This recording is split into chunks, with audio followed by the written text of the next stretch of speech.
ito ay rated SPG. Striktong patnubay at gabay ng magulang ang kailangan. Isang mapagpalang araw, kapamilya, porsigido na nga si Tanggol na sumama kay Marcelo. At dahil nagkasundo at nagkapatawaran na sila ni Supremo, ay pumayag na rin si Supremo na umanib kina Marcelo.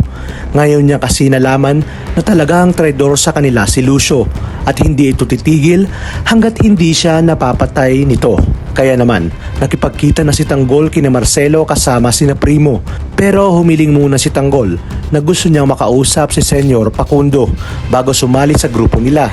Kaya naman dito, mabilis pa sa alas 4 ay dinala nga sila ni Marcelo sa mansyon ng mga kabalyero na kung saan kasalukuyan ding naroon ang mga Montenegro.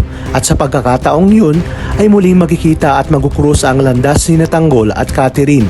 At hindi inaasahang muling nakita ni David si Tanggol.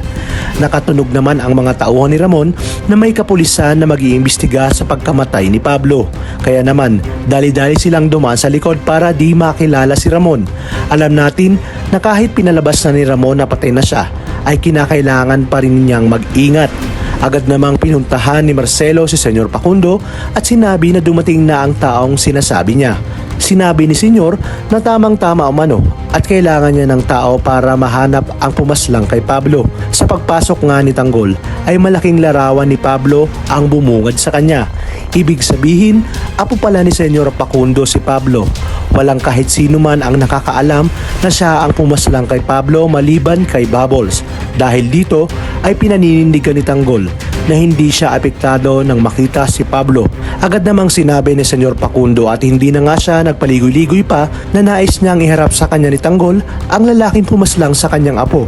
Alam niya umanong maskarado ito, ngunit ito ang hamon niya kay Tanggol. Paano kaya mapagtatagumpayan ni Tanggol ang kanyang unang misyon? Gayong alam niya naman sa kanyang sarili na ang pinapahanap ni Senyor Facundo ay walang iba kundi siya. Dito na kaya natin makikita ang diskarte at abilidad ni Tanggol pagdating sa mga ganitong klaseng sitwasyon.